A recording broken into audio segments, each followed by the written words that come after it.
from Island Sun Tarot. Welcome back, or welcome to my series, Tree of Tarot, Leaf by Leaf.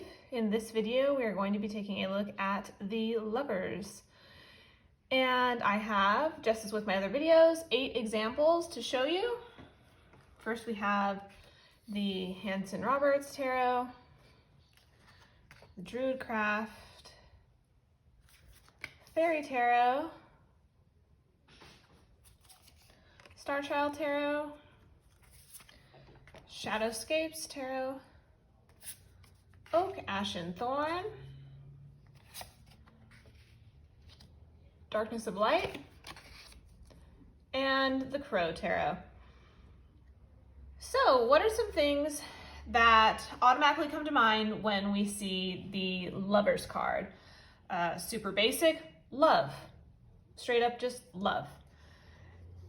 Which can also be seen as, relationship, potentially balance and union, harmony, values and personal beliefs, blending of two energies, back to that feeling of union, staying true to yourself, making a connection, being intimate. So that connection can be made on several levels. Intellectually, here most often it is seen as a physical connection.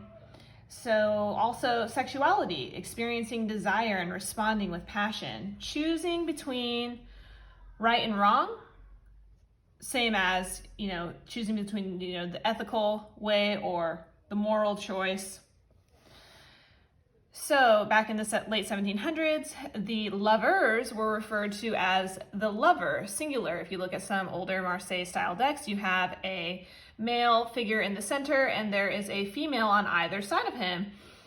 It is said that the women are representing vice and virtue. Also, that it could be referring to the man as Hercules, and he's having the two choices of the seductive youth on the right side of him, and then on the left, the older, more modest female offering wisdom and the choice that he has between the two. So it's interesting how the card has changed into this, in some instances, intimate embrace, and then also now, in some of the more classic references, we do have the 2 figures with an angel, but it's interesting to me how it used to be the 3 figures with an angel. So I always thought that was really interesting. So first, let's take a closer look at the Hanson-Roberts. Definitely more traditional. We have the angel, the 2 figures in an embrace. This one is interesting to me because of the look on his face. I mean, there's no other way around it. Look at him. Oh boy. Is he regretting his decision? I think so. She looks definitely more serene. The angel's eyes are downcast. It's kind of hard to see an expression for the angel. But you're getting that, interaction of love and affection between these 2 human beings, oblivious to the possible consequences of the choices that they have made. Maybe not too oblivious. I mean, look at the look on his face. But their hands are grasped. She's, youthful, gorgeous, the flowers in her hair, that white flower gives you the feeling of like purity and innocence.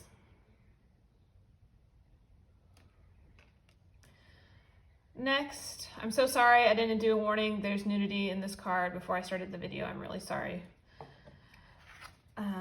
We have the DruidCraft Tarot. I love this Lovers card. Something very natural about them, just out in the forest amongst these ferns. The deer looking on from the background, sort of a doe in its innocence.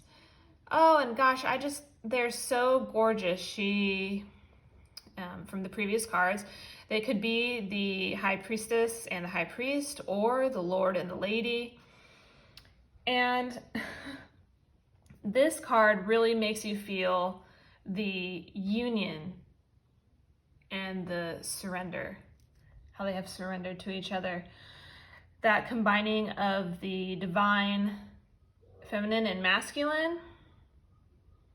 And then we have down here, I'm sorry, I'm going to bring it close and see if it'll zoom in. the sun and moon, and the snake and an egg. And this is in reference to altar stones that the Druids used to create as part of Hadrian's Wall in Cumbria in Great Britain. So I love that little like historical input, and then the book, you know, talks about it.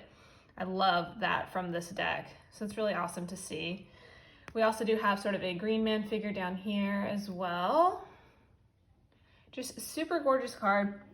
So you also get the love requires surrender in any capacity, whether it's an intimate relationship or it's a friend.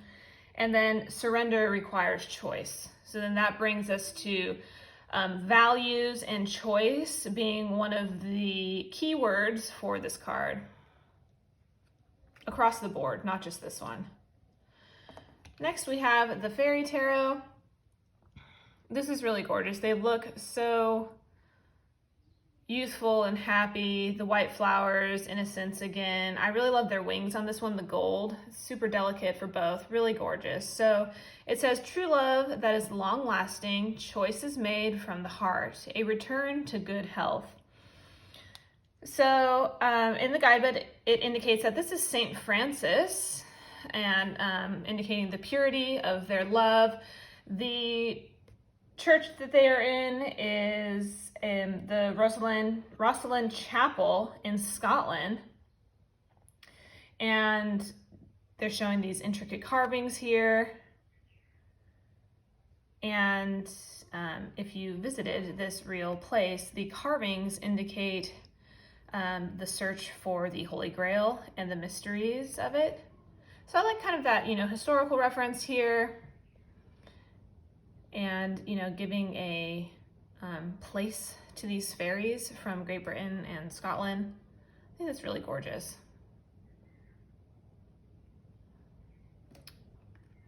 Next we have the Starchild Tarot. This is really gorgeous. I love how they are each holding a animal, a puppy and a kitten. It's like they're bringing forth a part of themselves, and they're combining who they are, who they have been, and who they're going to be together. We do see up here, it is very faint. I'm sorry, I don't know if the camera is going to catch it, but you can see this flower of life, this pattern up here. I think it's just so gorgeous, and it's just really showing their life force and their energy combining together as one. Just very stunning. Super gorgeous card. The coloration is lovely. And I love the serene looks on both of their faces. It's just very calming. They're looking at you, the reader, not at each other, which I like that different view too. So really gorgeous. Next, let's take a look at the Shadowscapes. Again, this is probably another one of my most favorite lover cards ever. There's just a lot going on here, and it's just beautiful. So first, kind of get a little closer. They're in this embrace. They're kissing. They only have eyes for each other. She has a, you know, flower crown cast down to the side as if she doesn't require it anymore. His crown of royalty is being taken away by these doves. His hand grasping a lovely calla lily. And then as we look a little further down the card, you can see more calla lilies. Gorgeous rose. We have the snake with the apple, then sort of referencing the sense of temptation. And there's a fairy here grasping this snake, holding on to it, looking up at the lovers as if she maybe is trying to protect them, maybe warn them. I love their embrace. And even though it's just with one arm, it looks so passionate. And then as we think about some of the flowers that are in the card, the simplicity of the calla lily is very sensual. That is a lovely, simple, gorgeous flower. And then there's also the rose down at the bottom that is a very complex flower. I think that's interesting. So, you know, bringing forward two different types of values shown in those two different types of flowers. And then we do have off to the side in the carving some acorns, really gorgeous acorns. So it's, you know, what can grow from this union, what is going to become this melding together of their passions. Oh, just gorgeous.